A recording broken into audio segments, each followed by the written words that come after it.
Okay. सो आज जैसे जो सेशन है वो मेरा सेशन जो है वो इस चीज़ पे है, मेंस्ट्रुअल इरेगुलरिटीज़ और उसका कोरिलेशन आयुर्वेद में कैसे हम कोरिलेट कर सकते हैं।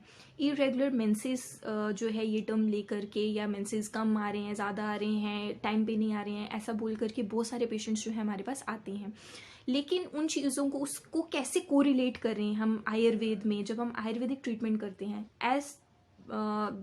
अगर हम आयुर्वेदिक ट्रीटमेंट कर रहे हैं तो जब तक हम हार्मोनल रिप्लेसमेंट थेरेपी पे डिपेंड हैं, जैसे हम इस्ट्रोजन एंड प्रोजेस्टेरोन ही दे रहे हैं, उससे ही कर रहे हैं, जैसे गायनेकोलॉजिस्ट करते हैं, एमबीबीएस डॉक्टर्स जो है वैसे प्रैक्टिस करते हैं, तब तो ठीक है। लेकिन अगर आपको आयुर्वेदिक प्रैक्टिस करना है या आयुर्वेदिक है, तो इरेगुलर मेंसेस को अपने जो है उसको जानना और उसको पूरा चेंज करना है, या उसको आयुर्वेद की दृष्टि से ही लेना, वात पित्त कफ को नज़रअंदाज कभी नहीं करना चाहिए।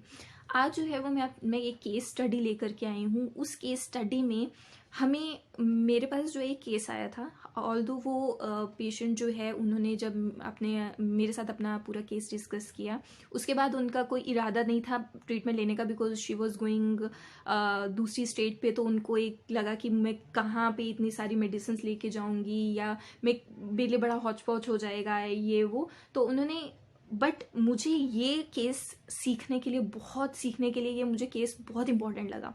क्यों? क्योंकि इस केस ने मुझे एक विजन दिया कि Shreya, just don't depend on anything, just don't depend on एक किसी भी चीज़ पे। आप वर्क करो। जब आप वर्क करोगे किसी पर्टिकुलर आयुर्वेद में ही अगर आप देखोगे, तो आपको बहुत सारी ऐसी चीज़ें मिलेंगी जो एक्चुअली आयुर्वेद में और बुक्स में, ग्रंथ में लिखी हुई हैं। So let me start with the particular topic, या पर्टिकुलर जो केस था उसको लेकर के अभी बात करते हैं। तो केस कैसा था, तो इसके बारे में पहले मैं आपको बताती हूँ। केस जो है एक 25 to 26 years old girl I थी, और उन्होंने मेरे से जब अपनी पूरी केस जो है वो डिस्कस किया। देखो, मेंस्ट्रुएशन में, मेंस्ट्रुअल इरेगुलरिटीज़ में मेंस्ट्रुअल हिस्ट्री लेना बहुत इंपॉर्टेंट है। अब हिस्ट्री में ये तो सबको पता है, लेकिन हिस्ट्री में क्या क्या पूछना इंपॉर्टेंट है उसके बारे में थोड़ी बात करते हैं। सबसे पहली बात कि जब वो आई मेरे पास, तो उन्होंने कहा कि मुझे मेंस्ट्रुअल इरेगुलरिटी है। जब हमने पूछना होता है, और जब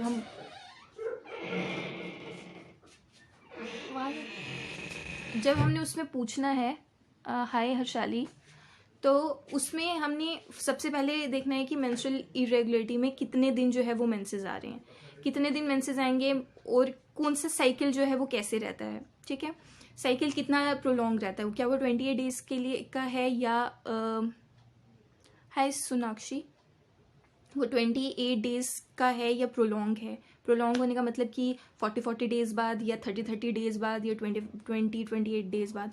अगर मैं बात करूँ तो ये भी मैटर करता है। इसके अलावा कितने दिन मेंसेस रहते हैं वो बहुत इंपॉर्टेंट करता है, क्योंकि अगर 3 डेज से कम मेंसेस रहते हैं उसको हम ओलिगोमेनोरिया कहते हैं। वो भी जो है वो कम मेंसेस आने की जो है वो प्रॉब्लम होती है। हाइपोमेनोरिया, ओलिगोमेनोरिया हम बोल सकते हैं। उसके अलावा अगर मेंसेस फ्लो जो है वो कम है, चाहे 5 डेज है लेकिन फ्लो काफ़ी कम हो चुका है, 1 पैड या एक में ही कभी कभी 2 से 3 जो है वो दिन निकाल रहे हैं, या बहुत कम है, ड्राई रह रहे हैं, ऐसा भी लेकर के पेशेंट जो है वो आते हैं।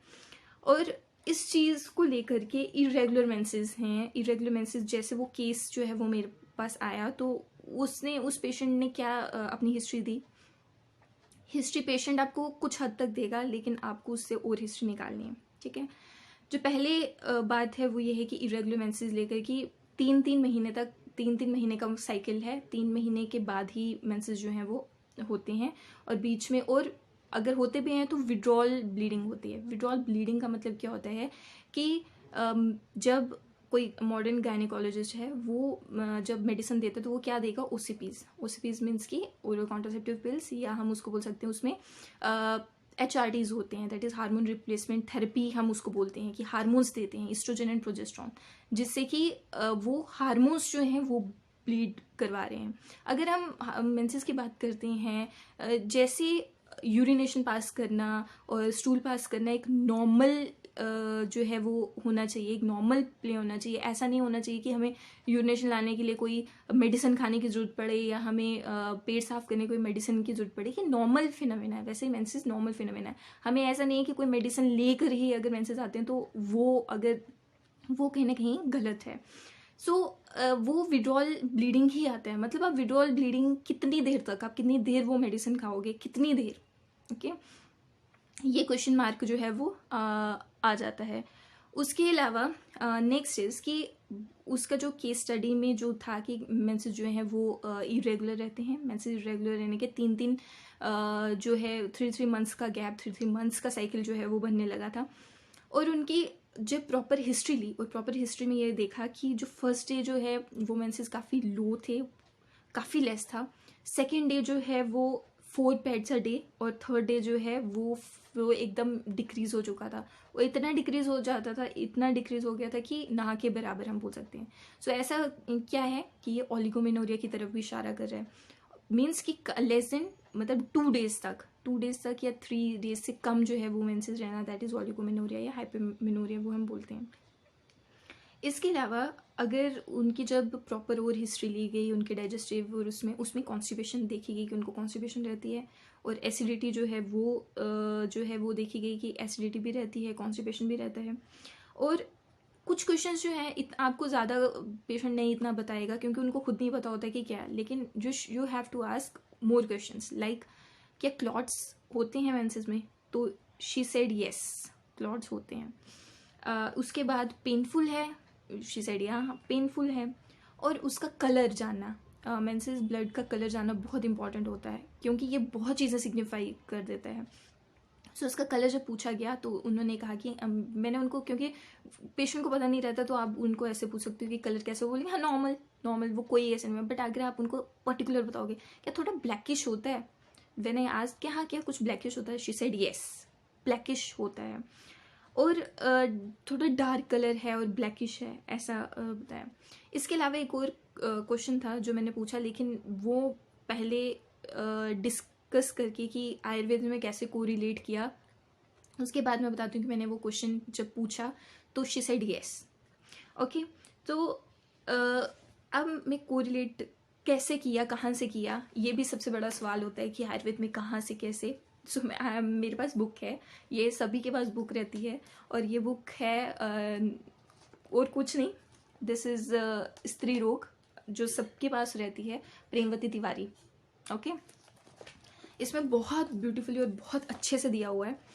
जैसे हमने वातज आतदुष्टि, अब हमने देखना है कि कौन सा वात पित्त कफ में से कौन सा इन्वॉल्व है, तो उनकी सिम्टम्स देख करके ही मुझे लगा कि नहीं ये वातज हो सकता है। लेकिन बिल्कुल ये श्योर होने से पहले यू हैव टू रीड तीनों के साथ, कफज के साथ साथ सनिपातज भी पढ़ के आपको पता चलेगा। जैसे वातज, पित्तज, कफज, सनिपातज, और आगे भी जो दुष्टि हैं वो भी आप पढ़ के देखें तो आपको कहीं ना कहीं कुछ कोरिलेशन लगेगा। तो मैं आपको कुछ इन सब में से कुछ पॉइंट्स जो हैं मैं आपको बताऊंगी जो कि आप सीधे सीधे कोरिलेट कर सकोगे। ओके, पहला पॉइंट जो कि केस स्टडी से मिला, आतव दुष्ट एक पर्टिकुलर दोष है, उसके जब आतव दुष्ट हो जाता है तो उससे वर्ण जो हो जाता है वो अरुण, कृष्ण आदि वर्ण का हो जाता है। फर्स्ट पॉइंट क्लियर, जब हमने पूछा था क्या कलर जो है वो कैसे था, ब्लैकिश, तो इसमें लिखा है अरुण और कृष्ण वर्ण जो हो जाता है। ओके, सेकेंड इज की तोद भेद वेदना होती है, और ये भी नेक्स्ट पॉइंट जब हमने पूछा क्या पेनफुल मेंसेस होते हैं, she said yes painful menses. इसके अलावा तन्नु, इसके अलावा जो है रूक्ष अरुण वर्ण है, और रुजा होती है पीड़ा, जो जैसे वही हमने बोला कृष्ण होता है, और कम जो है रूक्ष, तनु रूक्ष, ठीक है। और जो है ये काफ़ी कम मेंसेस जो है वो स्कैंटी हो जाता है, ठीक है। स्कैंटी जो है जब हमने पेशेंट की हिस्ट्री में भी देखा कि उसने बोला था कि स्कैंटी है, मतलब जो ओलिगोमेनोरिया का फेज चल रहा है या ओलिगोमेनोरिया चल रहा है वो स्कैंटी मेंसेस चल रहे हैं, ठीक है। अल्प, यस यहाँ पे एक वर्ड आया है अल्प, अर्थात तनु, रूक्ष, फैनिल, अरुणवर्ण, अल्प और वेदना के साथ होता है, ठीक है, वेदना के साथ है। और यस यहाँ पे एक पॉइंट लिखा है फेनिल। जब मैंने ये पॉइंट देखा कि, और मैंने देखा कि इस पर्टिकुलर दोष से हर एक चीज़ और हर एक सिम्टम मैच कर रहा है, तो उसमें जब हर एक सिम्टम मैच कर रहा था, तो I should ask this one. Okay, when I asked her कि 2-3 दिन बाद व्हेन आई स्टडीड कि ये केस क्या है और कैसे चल रहा है, तो जब पूछा गया कि क्या आपको फ्रॉदी जो है वो मेंसेस होते हैं, शी सेड यस। उसने बोला कि जब ऐसा हुआ कि मैंने चेक करने के लिए कि फ्रॉड है कि नहीं है, मैंने पैड पे वाटर डाला और उसमें से फ्रॉड्स निकले, ठीक है, झाग निकली। तो इसमें फेनिल, इसमें झाग बिल्कुल क्लियरली दिया हुआ है। मतलब आपको कहीं, आप मतलब ग्रंथों से कहीं बाहर जाने की ज़रूरत ही नहीं है, क्योंकि इतना क्लियरली इस चीज़ को दिया गया है कि फ्रॉड तक बोला। इवन पेशेंट को नहीं पता था, लेकिन जब पूछा तो उसने बताया कि हाँ, फ्रॉड भी होता है, जाग भी होती है। बस कितना बड़ा, और कितना हम सिम्टम्स की अगर बात करें तो सिम्टम्स इतने क्लियरली दिए हैं, तो उसकी ट्रीटमेंट, उसका निदान कितना क्लियरली दिया होगा। हम ये जो जितना भी अभी मैंने आपको बताया कि ब्लैकिश कलरेशन, थिन है, और ब्लैकिश कलरेशन, थिन है, ड्राई है, फ्रॉथी जो है, और लिटल है, क्लॉट्स हैं, ये सब चीज़ें ना सामने दिख गई। उन जितने भी उन्होंने सिम्टम्स बताए थे, उन सब सिम्टम्स में टोटली जो है इस पर्टिकुलर दोष के साथ वो मैच कर गया। सो ये पर्टिकुलर दोष जो है ये और कोई नहीं है। अगर ओके, आई एम गेटिंग, इस दोष के साथ मुझे कुछ और पॉइंट्स जो हैं वो मिले, जो मैं आपको बताती हूँ।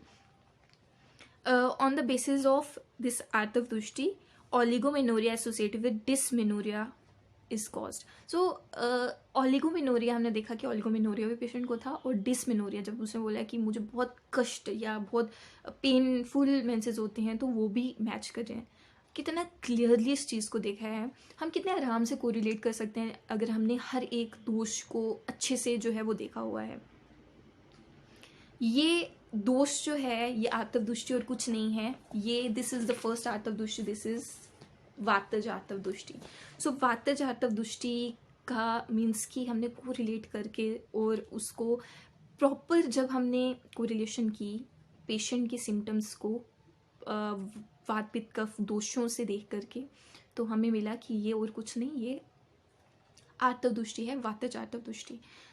ऑल तो जैसे मैंने आपको पहले बताया, पेशेंट यहाँ मूव कर रही थी कहीं और, तो उसने ऑब्वियस सी बात है वो इंटरेस्टेड नहीं थी कि पर्टिकुलर मैं आयुर्वेदिक ट्रीटमेंट लूँ, क्योंकि ये थोड़ा प्रोलॉन्ग चलता है, और सब उनके थे। बट मुझे ये पॉइंट और ये चीज़ बहुत अच्छी लगी, जिसने काफ़ी विजन दिया हमारे प्रैक्टिस में। हम विजन अच्छे से हमें मिल सकते हैं कि अगर हमने एक पर्टिकुलर दोष पकड़ लिया, तो उसके हिसाब से अगर ट्रीटमेंट करेंगे तो कितना अच्छा रहता।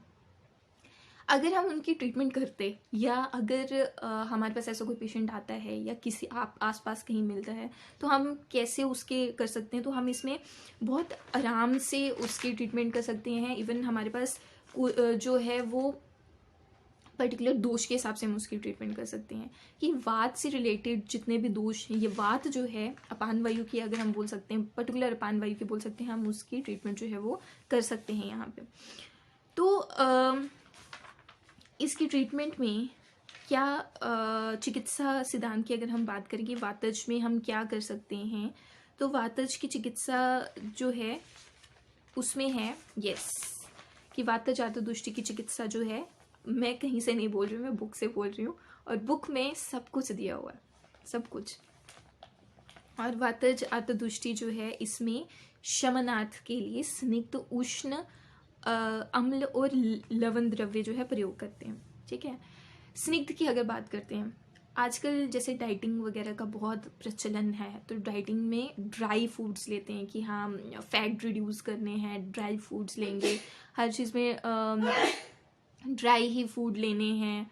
हाय तनु, और इससे पहले हैं hi Shivali, who is this, hi Amit,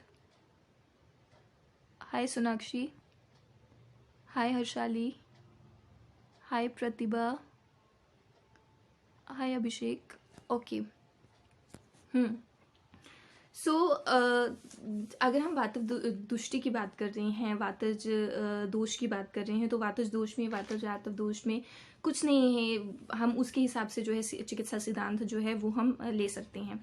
तो चिकित्सा सिद्धांत में हमने जैसे अगर हम उष्ण की चिकित्सा लेते हैं, अम्ल की, उष्ण, अम्ल और लवण द्रव्य हम यूज़ करते हैं।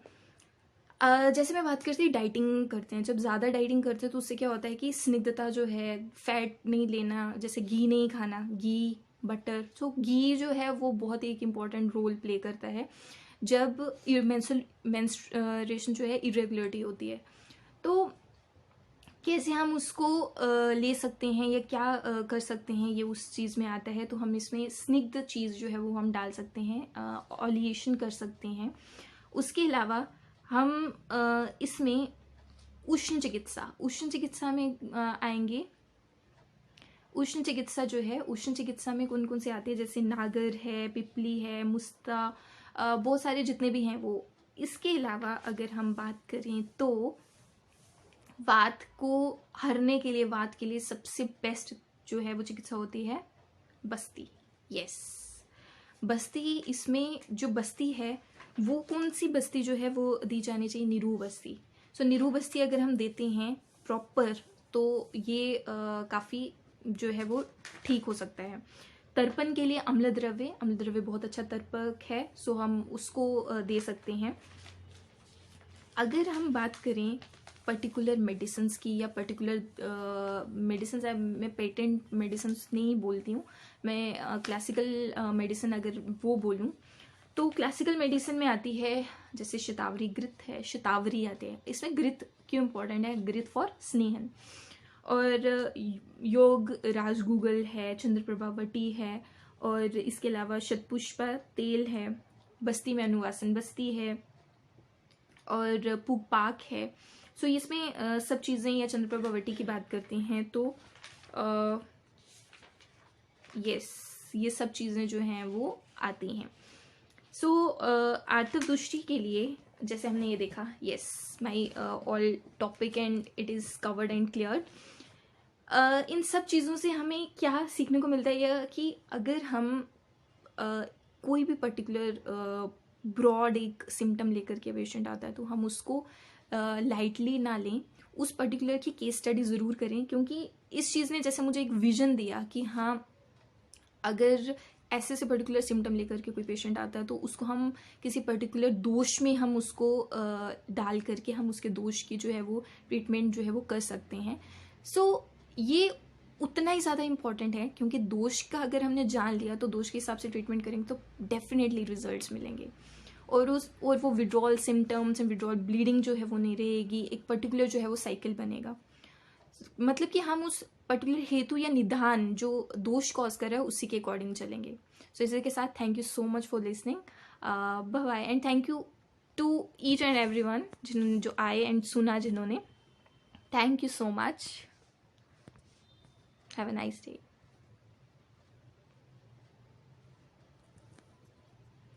ओके, एंड यस, अगर किसी के पास कोई क्वेश्चन है तो आप पूछ सकते हो।